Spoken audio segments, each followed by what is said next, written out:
Okay, so the first question is from poetry writer Double O. He said, any advice on pushing through depression? First, we need to identify what depression actually is. A lot of people have this misconception that depression is just sadness.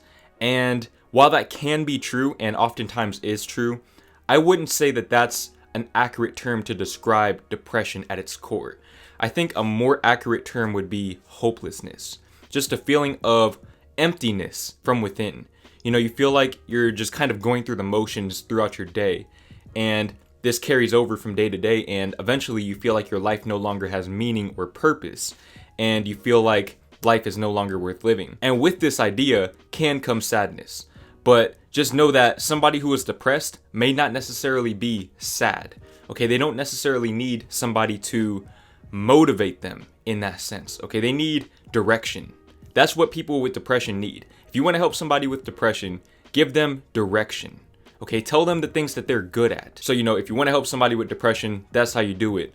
But if you have depression, sometimes there's nothing anybody else can do for you. Sometimes you just have to want it. You just have to want to feel better for yourself.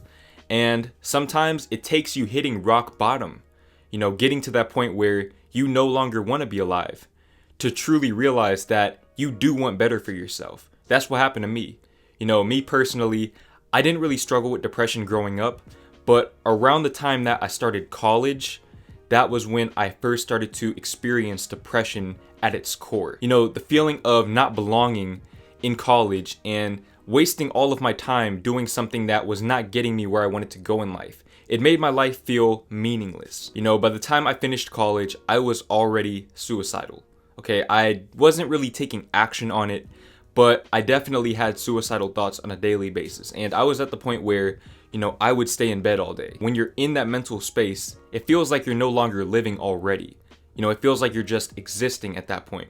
So I understand the logic behind why people become suicidal. Because like I said, I've been there. And eventually I did get to a point where, I almost carried through with those thoughts. And I'm very thankful that I didn't. Because if I did that, I wouldn't be able to help other people overcome their depression or whatever other problems that they may have. Now, with that being said, I think a big part of the reason why I was able to overcome my depression is because of YouTube. Doing YouTube gave me a sense of direction in life. I was finally able to find something that I was truly passionate about. So, I think finding that sense of direction is the first thing that you need to do to overcome depression. Okay, you need to figure out what your calling is. But like I said, in order to do that, you need to figure out who you are. Now, personally, here's what I would recommend you do. Okay, if you want to find yourself, because that's ultimately what you're going to have to do before you find your purpose, the first thing that you need to do is delete social media. Okay, now I know a lot of people claim that they rely on social media to get past their depression, and I promise you, it is only making it worse. When you're on social media, you're subconsciously consuming all of this information, and a lot of it will be negative. Social media is mostly negative these days. And, when you're consuming this information and feeding your mind these negative thoughts, this turns into negative self-talk. Okay, so your perception of yourself becomes negative, and that's where you start to lose yourself. And also, you lose yourself in the comparison factor. It's a comparison platform, okay, especially things like Instagram, where you're seeing all of these Instagram models, or, people with money, people in positions that you want to be in. You tear yourself down for not being there subconsciously, because that negative self-talk cycle has already started. So those two things feed into each other. So social media can be very toxic, and it can lead you away from yourself. And I think that that's a big part of the reason why a lot of people in this day and age, a lot of people in my generation are depressed, is because we grew up with social media. We grew up with social media, so we don't really have a good grasp on who we are. And like I said, when you lose yourself, your life becomes meaningless in your mind. Okay, so that's where depression stems from in a lot of younger people, is social media. So delete social media. That's the first thing you need to do. Another reason why social media can cause depression is because you waste a lot of time. Okay, and when you're spending a lot of time doing something that's meaningless, of course your life is gonna feel meaningless because you're spending most of your time doing meaningless things, doing empty things, searching for instant gratification or validation or giving validation to other people. It's all plastic, it's fake. Social media is fake, it is not real. You have to understand this when you're spending your time on social media, that a lot of the things that you see on your feed today, you will not remember tomorrow.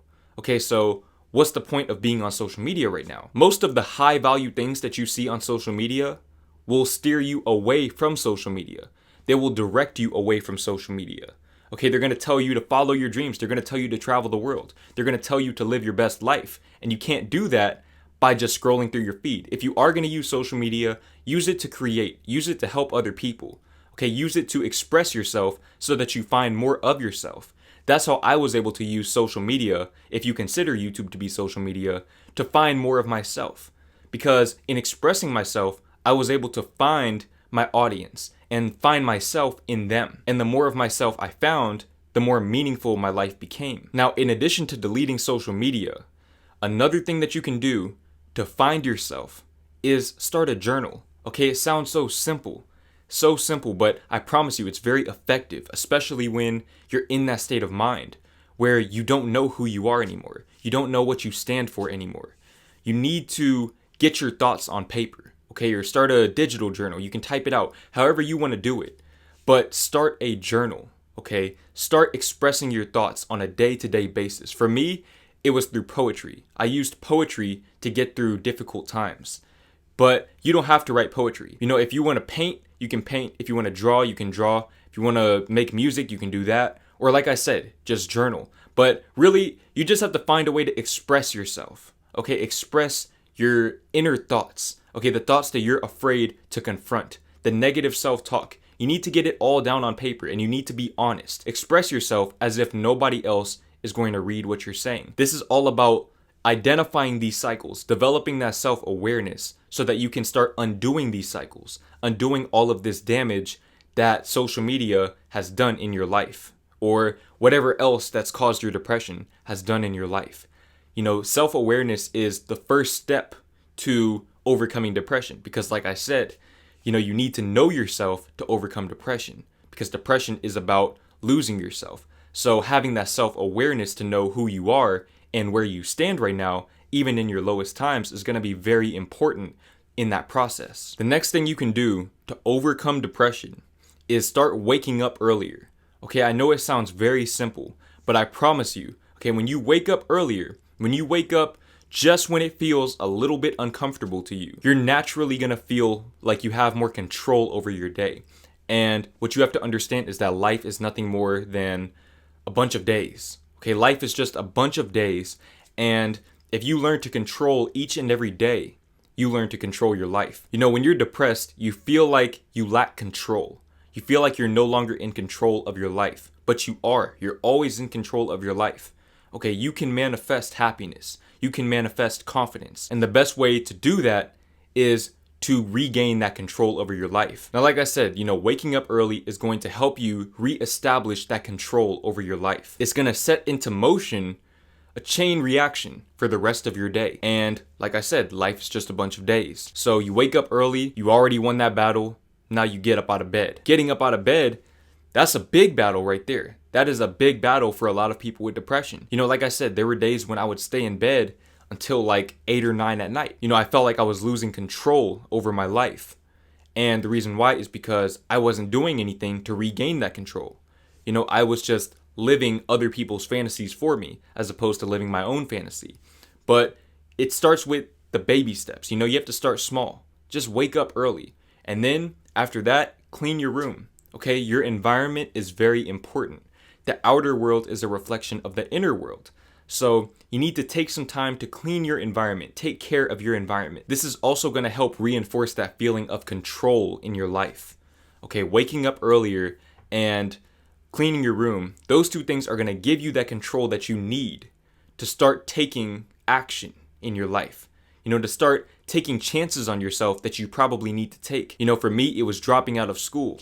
You know, I needed to take a chance on myself, but it started with the baby steps. You know, it started with taking control back in the small areas and allowing those to add up over time.